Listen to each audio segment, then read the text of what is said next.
Hello, and welcome to The Rightest Leftist with Nathan Ogilvie, the podcast for the politically homeless. In this episode, we're going to move away from looking at mental health and the mental health care system and looking at housing and the housing crisis. So in this video, it's just going to be an overview of the situation in Australia, because when I was growing up, and I think it's still what we talk about today, the idea of the Australian dream, and that being home ownership, not necessarily in the suburbs, but the idea that to live the Aussie dream was to purchase a house. And especially for younger people, and even is growing case, as we will see, people even in their 30s and 40s and moving into retirement, the dream of owning a property or a house is slipping away. And that's the bigger part of what I've been talking about how Australia is going backwards. We need to address this.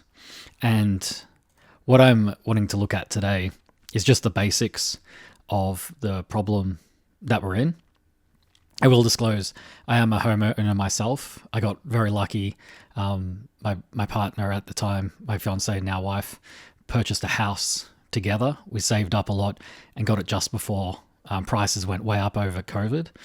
So, but before that, I've been renting for 5 years. So I know the situation on both sides as a renter and a homeowner. And I know the struggle personally of what it is like. So let's get a sense of the situation and the problem and sort of define it. So this is the situation in Australia. So I recognize there's people watching and listening. So I will describe the charts that I put up.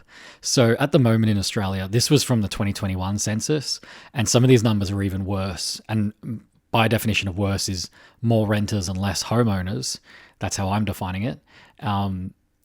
At the time of the 2021 census, roughly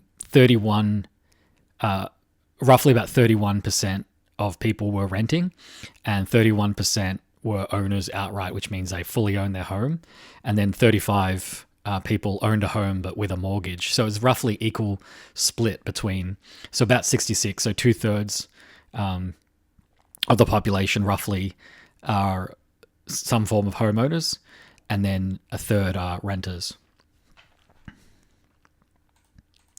And the breakdown of that, again, even smaller.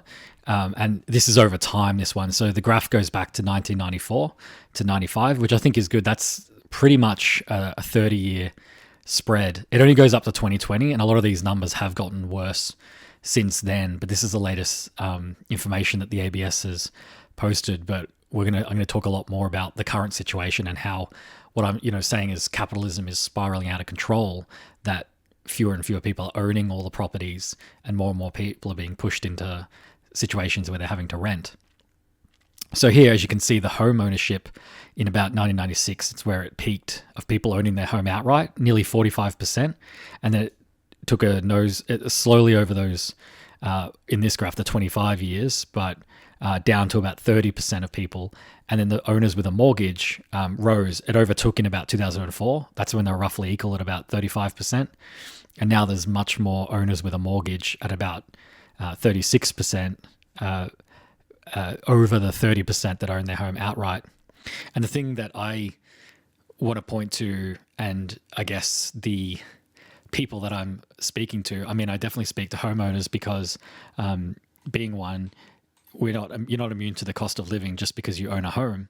But this green line there of the renters increasing. So in 1995, it was about 18% of people renting, and that's gone way up, and it's over just below 30%. It sort of dropped off, as you can see, between 2018 to 2020.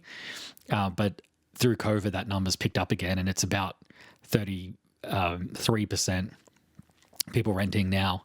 So going under 20% to over 30%, it means more and more of the population are renting. And now I definitely recognize there are people that are always going to rent. There's always going to be a portion of the population of renters. Some people don't buy into that idea of the Australian dream and don't want to own a home.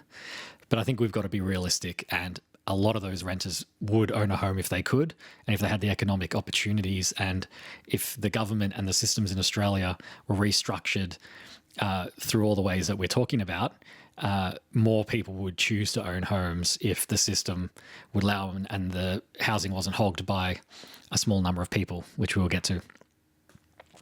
And then, as you can see there, the last one, that sort of faint green line at the bottom is people in public housing. So they're renters in state or territory housing authorities. And that number peaked in about 1996 at about 6 or 7%. And it's slowly petered off to below 5%. It looks to be about 3%. And with the current Labor government, they're trying to build more public housing, but that number is declining as well. And that's, in some ways, some of those people might be getting into more secure housing and going to the private market, but also it means more homelessness too, because people obviously not included on this graph are the homeless population, and that's where the other percent, if it doesn't add up to 100, that's the percentage of the population that are homeless. The housing crisis clearly leads directly to the homeless crisis. Then we look at it by age, and this is the thing that for my boomer audiences, I really want to highlight how, I'm not saying that it was ever easy for that generation. It's obviously home ownership was hard at any time. Back in the 60s and 70s, you did still have to save, and even 80s, you still had to save and make sacrifices. So I'm not minimizing anyone's contribution, but with this graph here, you can see it's sort of the year you were born. So it's divided up to about a 4 or 5 year cohort.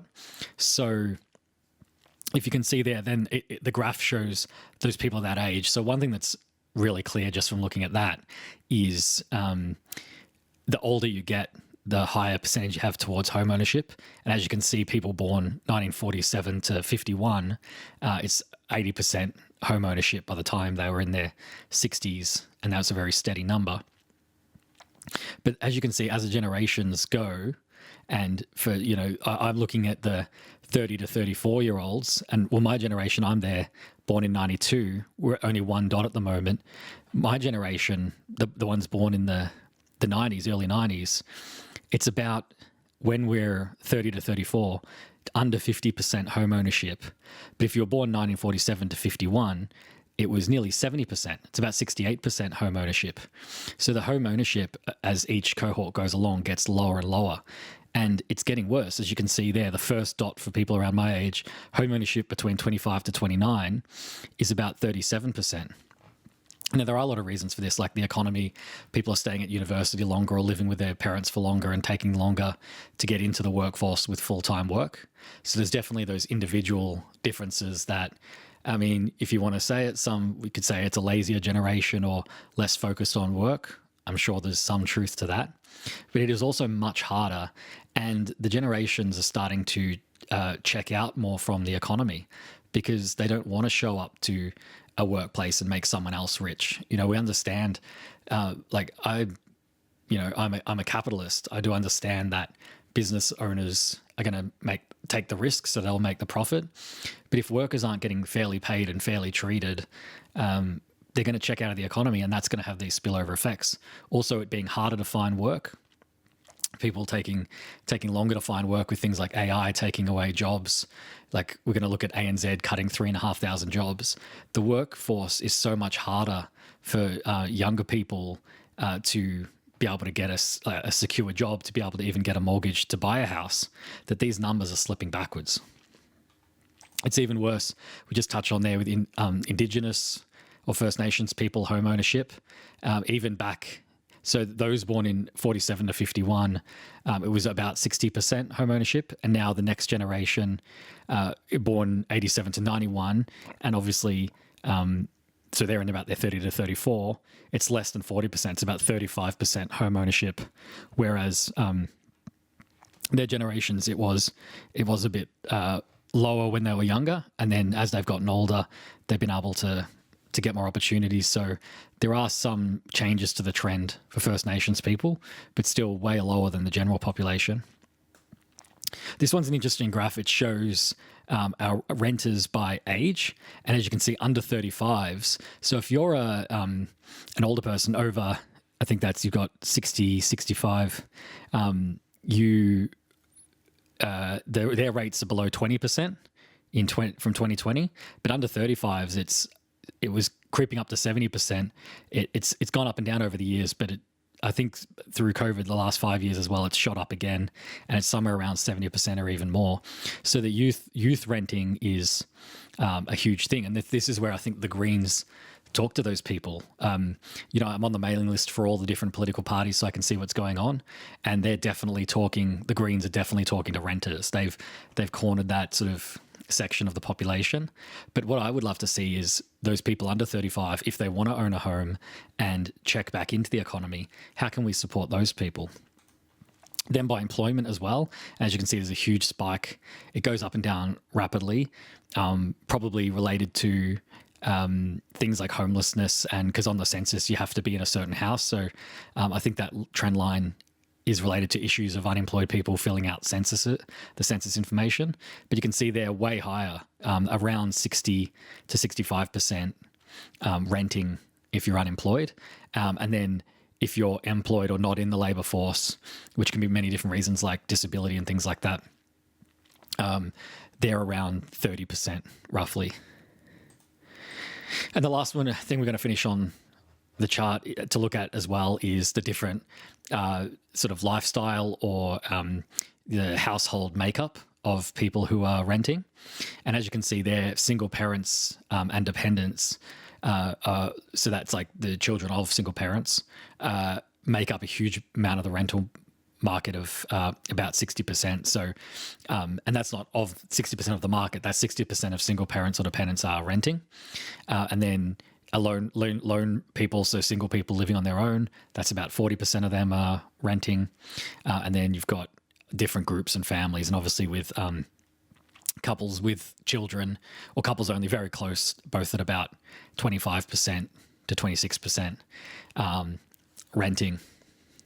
So that's sort of the state of the numbers there. And what I guess my whole point is those trends, if you're looking at it from, we want more people to be checked in the economy, and because from my point of view, from the psychological point of view, if you own a home and you have some land and a house that you do own, you have more of a stake in the economy and you care more about your community and the society that you're in. And that's not to say you don't if you're a renter, but I would love to see the home ownership numbers in Australia rise, because for all those positive reasons of being the Australian dream.